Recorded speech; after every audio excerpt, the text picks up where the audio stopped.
Welcome to our first unit on our calculus lecture series, and this first unit we are taking that of limit and continuity, as you can see on the slide. Again, I'm your tutor, Miss Egan, with the mathematics department. Let's see what we have to do under limit and continuity. Probably this first lecture video is going to concentrate on that of limit only, and the subsequent one I'll take that of the continuity, all of single variable functions. So definition, rules, and then some examples. Let's take first the intuition of limit. If you look at the images or the figures I have in slide 2, it is talking about our human life. As human as we are, what is our life progress? So you start from when you were a baby here, and then you become a gentleman or a lady, or you grow old. In this transitioning from a baby to that of this stage, what happens as we age on? Some of you say we grow old, we get weak. That is just a subsequent of it. But we also don't forget the positive side of life. We become very beautiful. We grow strong as we age on. And at long last, if you get to 80 years and above, you know there's something for you. And that is death. And so you realize that our life here, if we are transitioning as a form of our health with respect to age, we can write this as a function, the life as a function of my health. As my health approaches an age A, at age 10, at age 11, what happens to me when I get such an age? And so that is the intuition of limit. And so limit helps us to understand the behavior of functions as they approach certain values. So it helps me to understand my life. I need to understand my life health, my life as my health or as I age on. In understanding your health, it means you want to know how your health progresses as you age on. So how does my health deteriorate as I age on? So it's not when you are at age 10, but as you get to age 10. That is two different words. So the ultimate word here is approach, or getting to that certain number. Is that okay? With that intuition said, let's look at the mathematical representation of limit. So I've already described equation 1 from my limit preamble. That says as I get to a certain age, what is the behavior of my health? And that behavior is the M. That is the end point. In mathematics, I would like to use equation 2 for a general case where my f of x is a function of single variable. So the x is the single variable here. My L is the limit value. And then this is the approaching part of the function. So as simple as that with equation 2. The limit as x approaches a, f of x equal to L. I've explained all these terms for you. So A is that certain value. Having said that, we want to extend the definition with some conditions that makes it right. The condition is such that I can find the absolute between the function and then my limit. It will be very close to each other. My behavior as I approach on will be very close to each other. We say that is less than some epsilon, where epsilons are always greater than the 0 here. And with this condition, we can be assured that our limit value is correct. Now to the remarks. The remarks is the focus of the limit, as you can see in my image. The focus is on x approach. When we have something approach mathematically, it is this arrow, the long right arrow. Yeah. It is not when x is equal to a. No. It is not when n is almost a. No. It is when it's approaching. It is not when it's even equivalent. No. It is approaching a. So that is the focus for limits. Please take note of that. I hope that has been fruitful. Let's take an illustration of what we mean by it's approaching. Let's have a function given as that. If we are asked to evaluate f of 1, you simply do a substitution because that is what we are used to. So wherever I see x, I place 1. If you do that, the numerator becomes 0, denominator also becomes 0, and you tell me this undefined. And so you tell me the function at 1 is undefined. Probably you could have looked at it in a different way. If I want to go through the algebraic approach, I could do a factorization.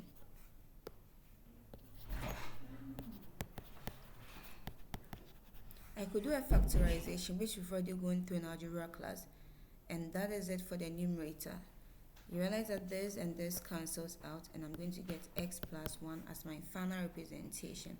You want to check that this factorization gives you the numerator here. If I should expand, I'm going to get x squared minus 1 plus, let me do that well. We have x squared minus x plus x minus 1. And so we have x squared plus 1, which is correct. In this, my evaluation at 1 is simply 2, because x plus 1 is 2. Hence, we can say that the limit as x approaches 1 of the function is 2. That is the intuition for the limit. Why we want to take a limit, because sometimes it will be undefined with our function, but the limit will help us get a real analysis of our function. So I'm done with the illustration. Let's quickly move to the properties. That is given in slide 6. There are basic properties we want to know. We want to first assume that our limit of any function f of x as x approaches a is L. And then the same function for a g is m. Take note of just the L and then the m. And so if I'm finding the limit of these two functions, adding or subtracting, let me add the subtraction aspect. You realize it's simply adding of the limit or subtracting the limit. If it was g plus or minus f, then I'm going to get m minus l or m plus l, because of the limits well defined. If I'm multiplying these two limits, it says simply find the limits of each other and then just multiply them. If I'm finding the limit of in a rational form, it says find the limit of the first numerator L and divide by the limit of the denominator, which is m. So that's the properties of limits. It makes it easier to just solve your functions. Again, if I have a limit of a constant k, this is the constant guy here, multiplying the function f of x, it says maintain the k, find the limit of the f of x, which is our L, and that gives you the limit at the end of the day. The last property has to do with the composite. If I have the limit of f composite of g, it's the same as f limit f with the limit of g. And what does this give you? You want to try that out with the properties I have above. And that's how simple the properties are. And the last thing for the day is to apply these properties by going through evaluating of limit.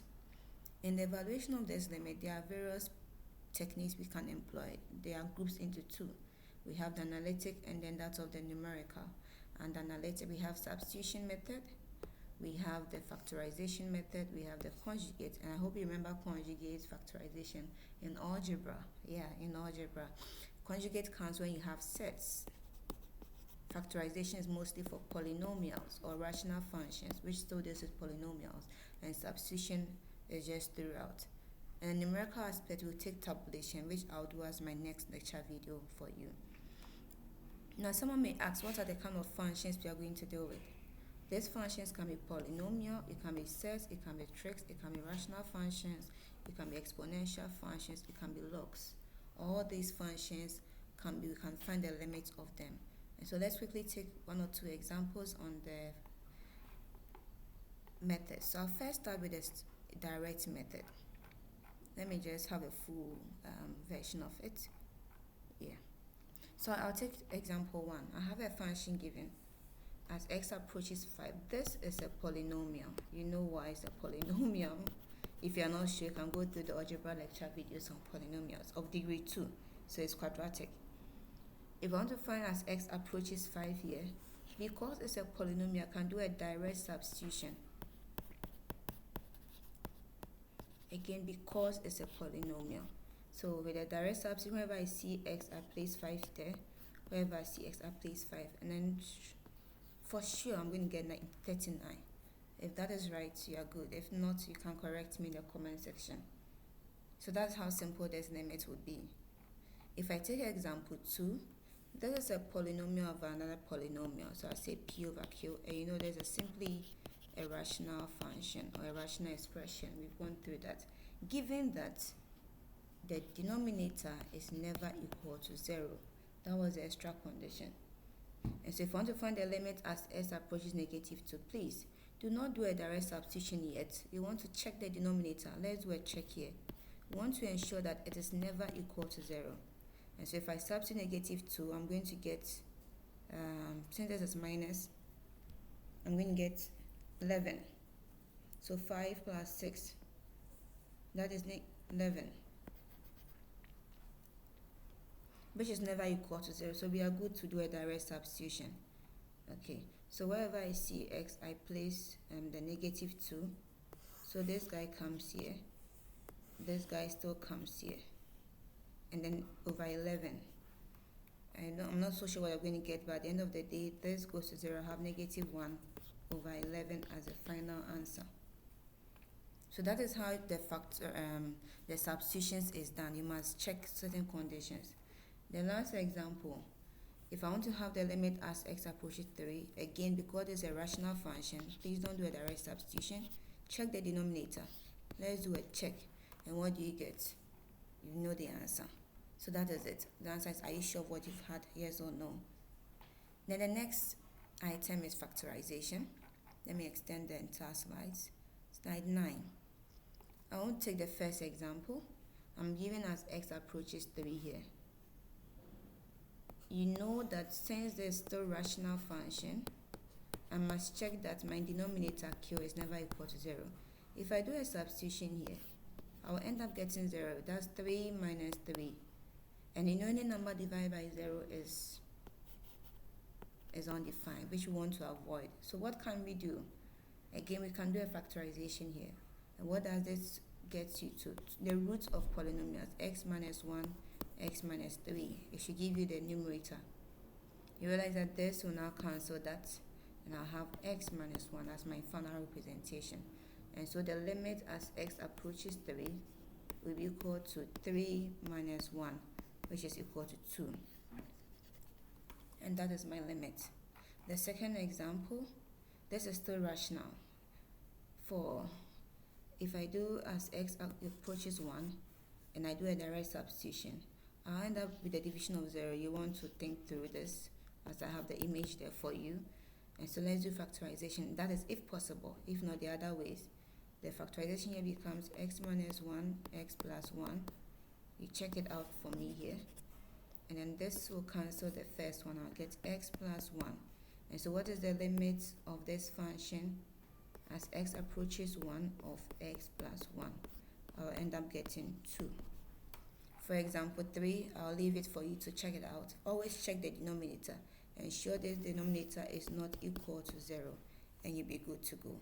And so that is it for factorization. Now let's move to one important message before we do the conjugate.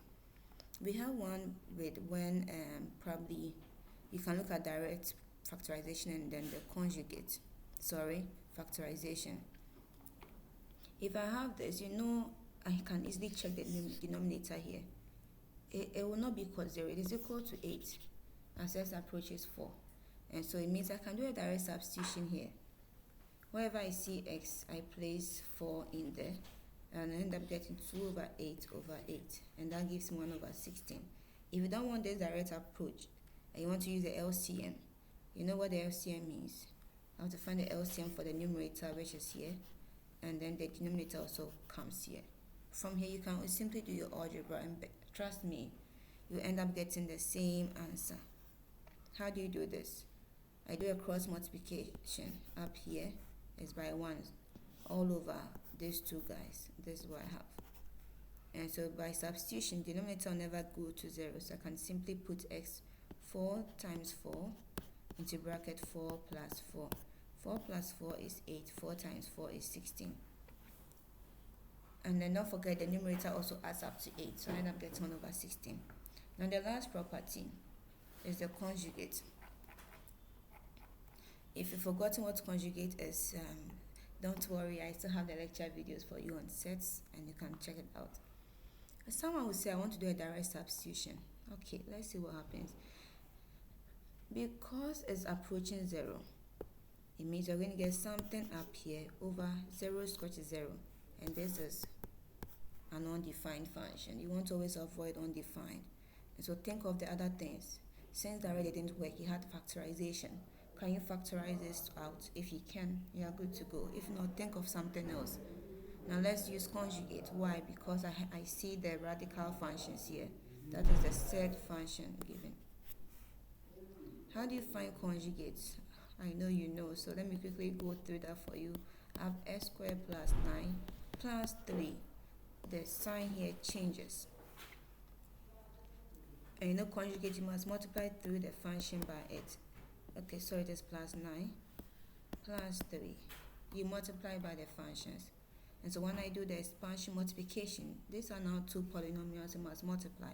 I'll end up getting this one. Please take your time and go through the multiplication. You must get what I have here. And this is x squared plus 9 plus 3. Not minus 3 plus 3. And so let's continue. Because I have positive 9 here, negative 9 here, they go to 0. I end up getting just x squared. And then I have s squared here as a denominator. What happens here? Realize that I can cancel these guys out. And I'll end up getting 1 over the square root of s squared plus 9 plus 3. But here I can do the direct substitution. The square root is just on s squared plus 9. So with direct substitution, I get 1 over the square root of 0 plus 9 plus the 3. And square root of 9 is 9. So I get 1 over 6 as a final answer.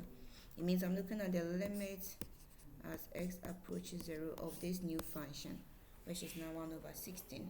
So always check for these methods we've gone through before you conclude that it is undefined.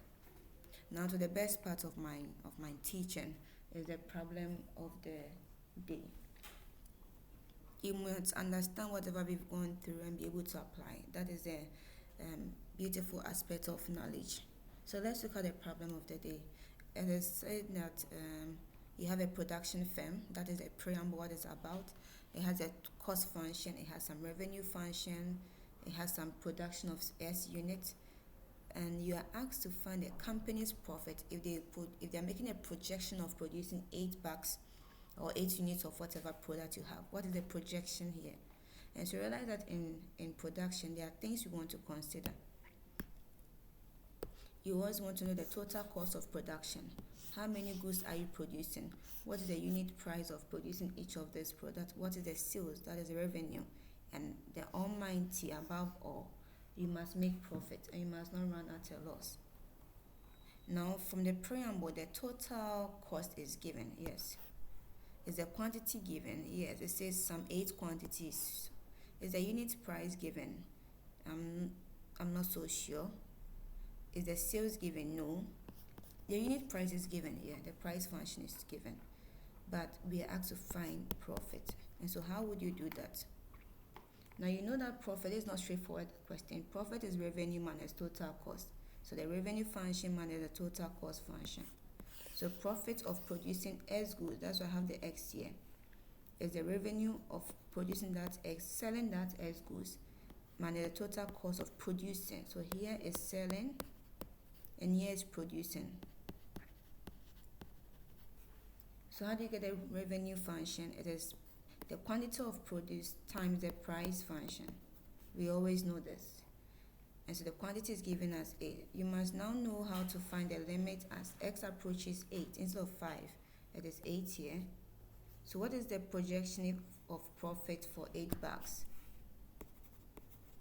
You must have this price function minus the total cost. It is already given in the preamble. You must figure them out. I have 2 preambles given. I have 2x plus 10 and I have 2x plus 10 and then I have 20 plus x. Which of them is the price and which of them is the total cost? If you figure this one out, you can simply find your profit function and then see if you can have a direct substitution or factorization to find a profit after 8 units. And that brings me to the end of this limit. In the next unit, we're going to take out the numerical method. Thank you and stay tuned.